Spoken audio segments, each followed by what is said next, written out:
quality manager. I've been the brand quality manager since we launched the C7, so I've got a lot of that history as well. So what is a brand quality manager? Because we've got a lot of quality people here. So the brand quality manager, we represent the customer and the dealers once the car is sold or once it's in shipped to commerce. We have other quality people that take care of the car, but as soon as it gets to the dealer, then it's my baby. So I'm the individual. If there's service bulletins out there, the ones that you see on the internet, those are all generated from me. So what I get is I get feedback from the dealers. Hey, I got this product problem. What's going on with that? Certainly General Motors has a technical assistance group. That group feeds the information to me. I'm then able to get back into some quality meetings with the Corvette team, and then I'll filter that information. And in TAC cases, I do that almost on a daily basis. We're understanding what's going on in the field. What issues are our customers seeing? So I grab that data, that information, and then I get that data back to the Corvette team. Hey, this is a problem that we're having. It could be an engineering issue. It could be a manufacturing issue.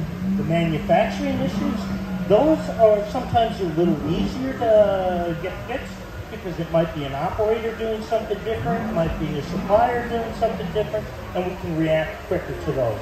Design issues, they might take a little longer. We call those continuous improvement. We're always continuing the product for you. And as you can see, as the car progresses, you'll see new different features on the car that we added, and it's all because of feedback from our customers. So that's what a brand quality manager is for. So now I want to get into the car itself. First thing, maintenance of the car. It's very critical, especially the transmission. I'm not going to spend a lot of time on it because Dave Simpson, he's our product manager for the transmission. I'm going to get a lot of stuff to him. But what I want to talk about, oil changes, what General Motors does for you. So we have what's called a Chevrolet Complete Care Program. That covers your first oil change and transmission filter change, whenever. So what General Motors is recommending is the use of the oil life monitoring system. You have an indicator in the maintenance menu of your screen. If you're a C8 owner, you can go there. You can look at air filter life, oil filter life, and transmission fluid. For 23 model year, we added another one, that oil transmission filter change. So now we've got it tied to everything that you need done on that menu screen, what you need to do. All you gotta do is follow that. Now, I get a lot of it from technical assistance and from IC customer assistance. You guys and girls still believe on doing your break-in oil change. C8 is no longer necessary. We changed the dry sump system in the engine, the LT2 and the LT6, but it's not needed to do that oil change. Why we had to do it on the C7 is because of oil foam over that we were having. It's a different dry sump tank. So don't have to worry about it. Now, you still have some diehards out there that, hey, I want to change my oil the first year. Go ahead and do that. But don't be disappointed if the dealer says, hey, if you want it done early, go ahead and change your engine oil. But hold off on that transmission filter until the 7500. Because you're going to find out a dealer is going to charge you, depending on the dealer, you're looking at $300 to, I've seen some dealers charge as high as $600 to do a transmission filter. They're getting with $600, I would look for a different dealer personally.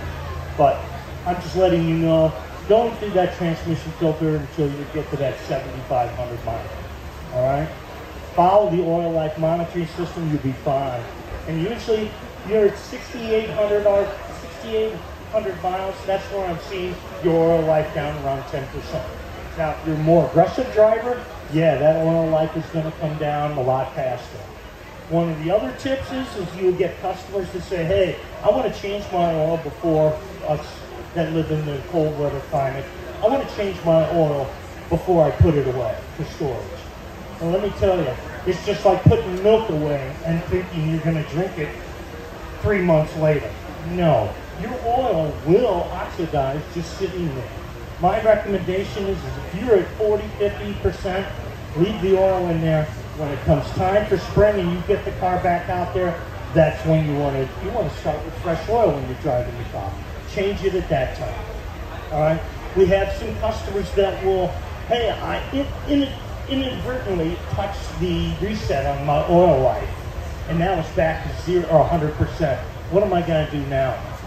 Well, what you should do is change your oil at 3,000 miles after you reset it, or 1 year. One of the two. If you mistakenly reset your oil life monitor. But personally, I would leave it at the dealer. If you can, General Motors looks at this, and I'm just talking to you as a friend, all right? We look at where was the car maintained? What kind of services you've done? Have you gone back to your General Motors dealer? So if something by chance should happen to you outside the warranty, General Motors is going to look at where did you have this car serviced? Are you more loyal to General Motors, or are you more loyal to Uncle Eddie's oil shop? And personally, for a very expensive car like this, I wouldn't go into Uncle Eddie's oil shop. No disrespect, but we now have a record of your maintenance on this, and things are going to go a lot better. Especially when it gets to my level, I'm always going to look at, all right, where was this car serviced? How many Corvettes does this owner own? We look at all of that information. One thing for convertible owners that I'm seeing quite frequently is when the oil is changed. Now I'm going to roll over to this side. When your oil is changed, you have a rubber flap where you go to put your oil and to check your oil. On the all LT2s, LT6s, the engine oil should be checked when? With the engine running. Very critical at operating temperature. So one of the things that the customers or quick oil changes do is they'll pull this flap off and they won't properly seat it. So what the outcome of this could be is, Mr. Customer, you can't now lower your top.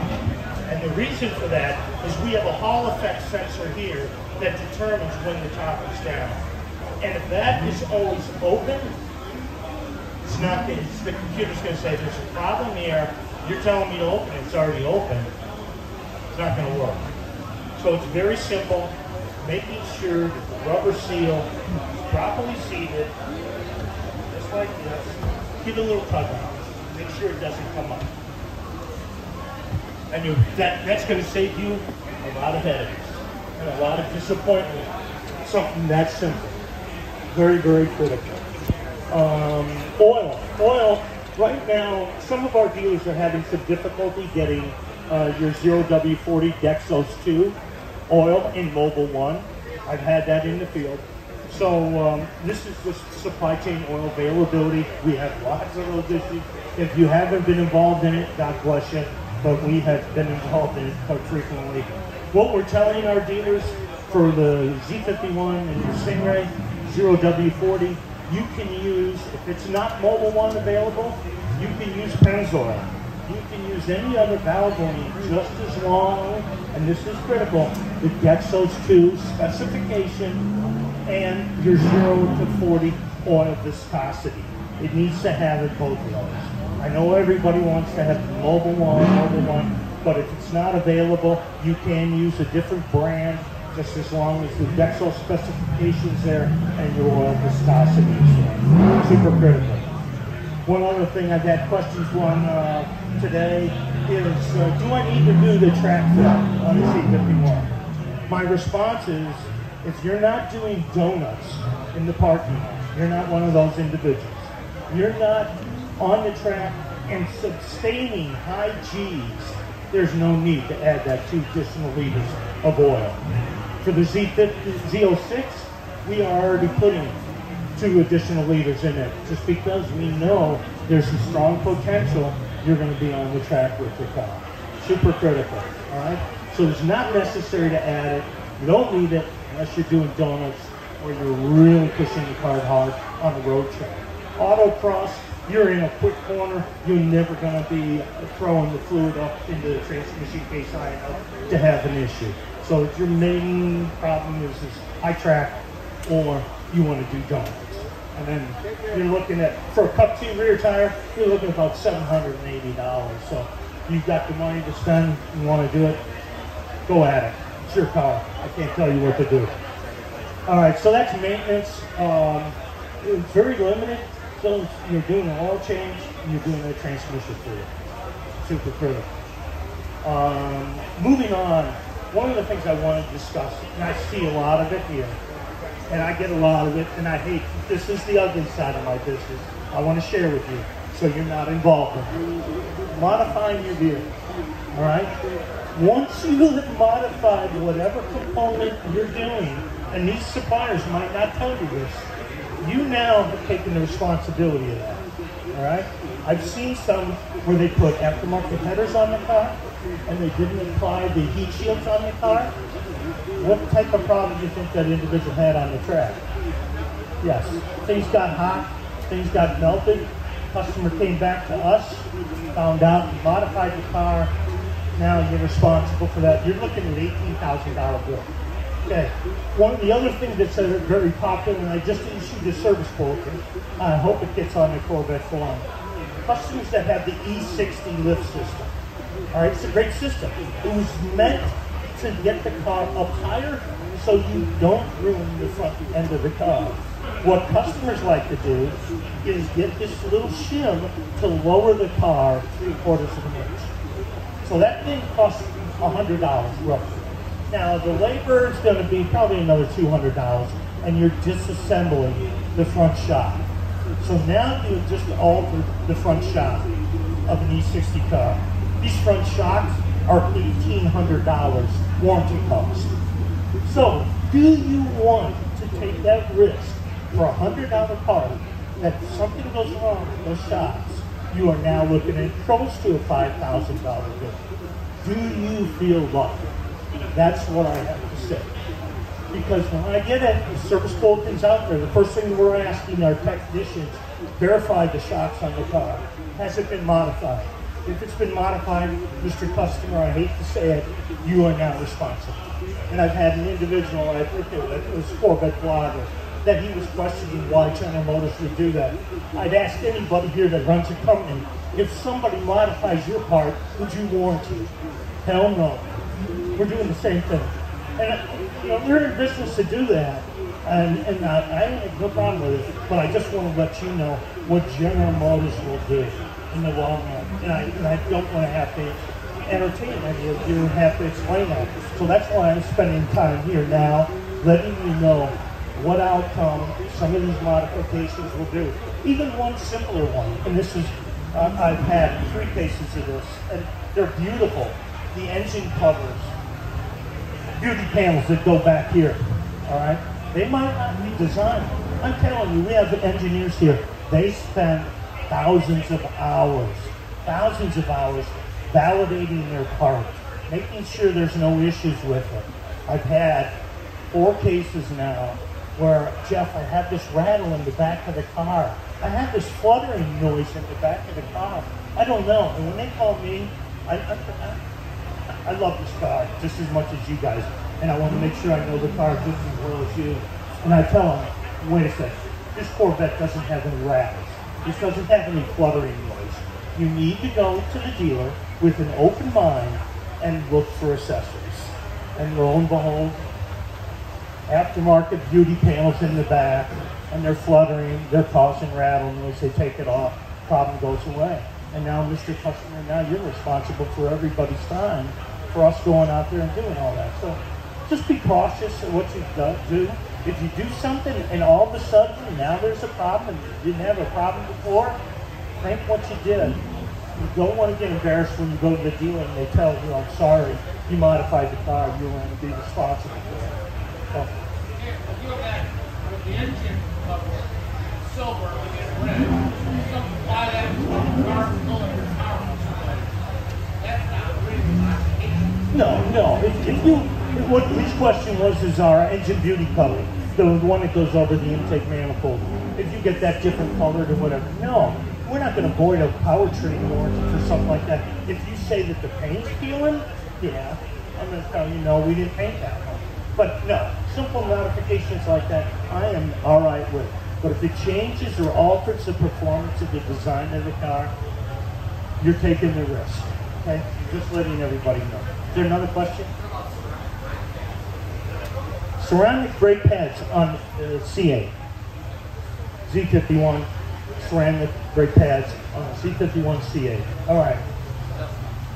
First off, let's go back. So C7, we had hydraulic vacuum brake booster. With the C8, we went to what's called an e-boost system. So it's all electronic now. There is no vacuum. There's nothing. It's all computerized. You still have a brake pedal that's pushing into a master cylinder, sort of, but it's a smart master cylinder. This thing is so smart that if you don't disconnect the battery when you're doing a brake service, you're going to go down a rabbit hole that you don't want to go down. If the system, as soon as you open the door or anything that alarms the car, you come into the car with the key fob, it's going to energize the e-boost system because it wants to know, is everything good here? So it's going to apply pressure to the calipers. So if you happen to have your calipers off the car, off the rotors, when you do this, it's going to push the pistons almost out. So there's a lot of pushing and going. Now, moving to the aftermarket world, I've had a lot of cases where the customer goes onto the track, because brake pads are expensive, let's put it that way. I know what pricing. Aftermarket's going to be a little cheaper. However, this e-boost system was designed for our brake pad material. When you get involved in aftermarket brake pads, they seem to be a little more aggressive. When they're more aggressive, they generate more heat. This system is smart enough that it will sense that heat, and you'll get into brake fade on the track a lot sooner than you would with the aftermarket brake pads. That's all I'm just telling you. On the street, you might get away with it, but on the track, I've heard a ton of problems. Brake fade, brake fade. First question I'm asking our field service engineers, because they all question me, what kind of pads are the customers on the car? Because I know the track guys. They're putting aftermarket pads on because it's cheaper. Can't do that. Not on this car. You won't be happy on the track, let me tell you. And anybody that's coming into a corner at 100 and some miles an hour, your butts are perking a little bit when you start getting brake fade. You don't like that. And I don't want you to experience that. So I regret to say, if you want to track the car, you're better off staying with OEM pads, because there's thousands of hours of development on racetrack. And that's the one thing I ask the development engineers to do. When you're developing this thing, I want you to throw aftermarket pads on the car to see what will happen. And that's exactly what we found out. And if you look in your owner's manual, into the competitive driving section, under brakes, you'll see that if you get a premature brake fade warning, look for aftermarket brake pads. Great question. Any other questions? How many different You can change the brakes on yourself, absolutely. But that key thing, there's a lot of old schoolers here, and I've even had to catch some technicians at a dealer. They start tearing the wheels off the car. They think they're going to start taking the caliper off, and I immediately say, stop. What did you forget? They go, oh shit, I forgot to disconnect the battery. Super critical on the e-boost system. Before you attempt any brake work, disconnect the battery. After everyth's done, you pump the brakes just like you did before to push the pistons out to seat the pads. Then you connect the battery. That's your last step. But the electronic parking brake will stay off. You don't have to turn that off. That will stay off unless you move the wheel. As soon as it senses the wheel moving, because General Motors is strong with safety when it comes to safety. As soon as you move the wheel, parking brake's going to immediately come on. And there's an override procedure in the service manual. It's not in the owner's manual of how you can override the parking brake. There's a procedure you have to go through. But you have a way to manually do it without a scan through. Okay?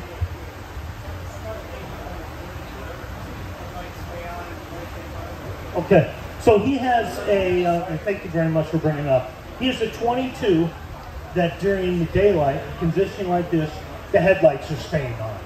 You also get this condition in the 23 as well. But for the 22 owners, we have a service bulletin out there on that, that they were able to go in and reprogram the BCM, and that'll fix that light. Now, on that one, you're going to have to go to the dealer. There's no OTA or over-the-air download. And now, thank you for bringing up OTA. If by chance you get a DIC message on your right side of your cluster, that says, hey, there's a download available. All right, my recommendation is you can accept it, but don't stay in the car. Because what's going to happen is the doors are going to lock, and then you're going to panic. And here's the question for Corvette owners. If your car is not able to open the doors, how are you going to get out of the car? There we go. You still have the manual cable on the floor. I can't tell you how many people forget about that.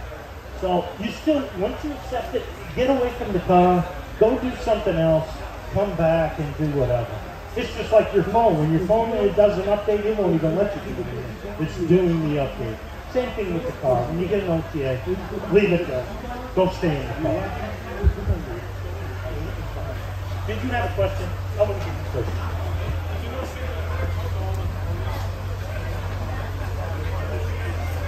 Yeah. So this question was, and this is very popular on the internet as well, is the debris in your front condensers. It's not radiator, it's a condenser in front of the radiator, all right? So General Motors is contracted or approved through, I think it's Stryker. It's Straight On. Yeah, we've I guess given them the licensing to sell the front grills in the front. It's an aftermarket one. It's not advisable for the track because you're going to reduce some airflow. But yeah, we've licensed with them. General Motors feels that I haven't seen very many condenser failures coming back in warranty. I haven't had a lot of field issues. Yes, I understand the appearance that you guys have, but we don't see durability issues with that part. But you have the ability to put that aftermarket part on if you like. Do they have one for the radiator? You mean for the side over here? No, there's nothing. We don't have anything for the sides. And on the Z06, you'll notice we added an additional radiator on the driver's side. So you now have 5 radiators, 3 in the front, 2 in the sides. All right, hang on.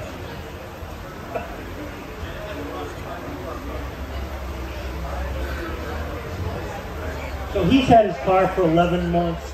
Should he have had any over-the-air updates? Depending on what we've updated, you may not have and you may have. I know that there's one coming out, but we've, over the airs, you know, it's magic over the air. You're talking to a car, you're making it do things, and sometimes that over the air doesn't go as well as it should.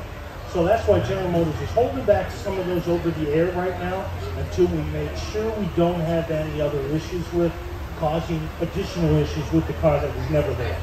So after we get that all cleared up, I would think, you know, probably a month or so, we're going to start sending some over the air out again.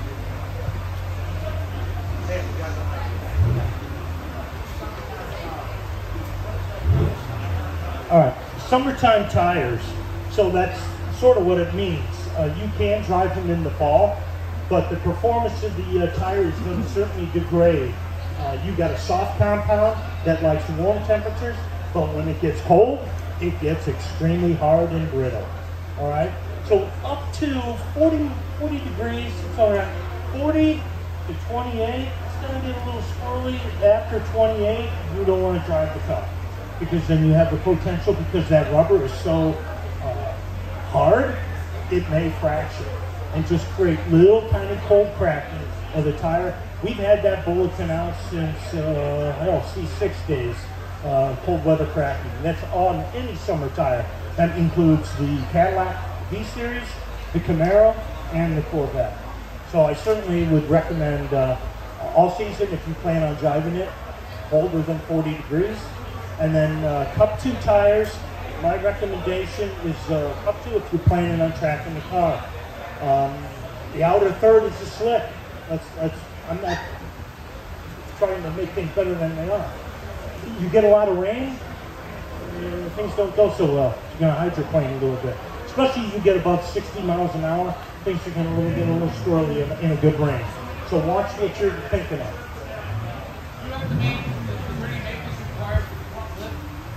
So maintenance for a front lift, no. There's no maintenance on the front lift. You got a reservoir right here. If you take off your cowl panel, there's a reservoir with a blue cap on it. We've had a couple campaigns for it.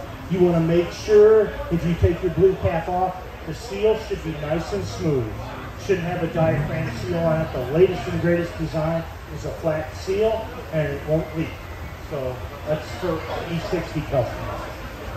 You guys are keeping me busy. That's the original hydraulic cap. It's the same cap was on No, they're two different caps. So they are similar by looking at it, but your cap for your e-boost brake system is black. Your cap for the lift is blue.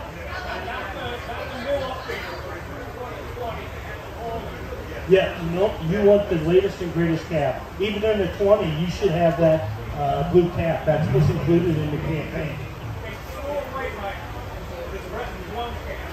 Yep, that's all.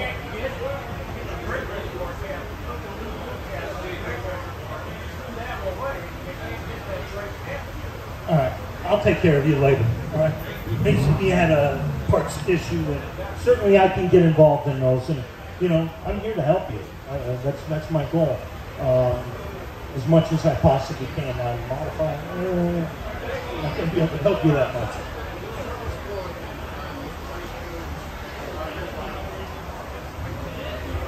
Yeah.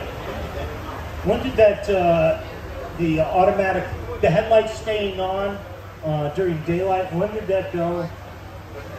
I want to say that happened early August. Early August, that bulletin is out. Dealers should be seeing it right now. Yep, they have no problem doing it. If there's an issue, just tell them to look in SI under headlight, and it'll come up. Okay? Yep. Any? What?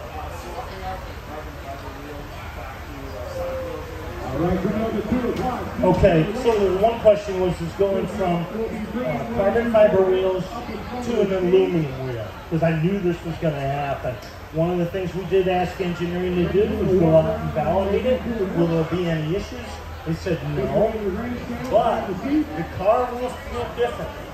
Because the carbon fiber wheel is much stiffer, you're going to feel that the car is tighter in the turns. So if you're tracking the car and you're a halfway decent driver, you will feel the steering difference between going from an aluminum wheel to a carbon fiber wheel.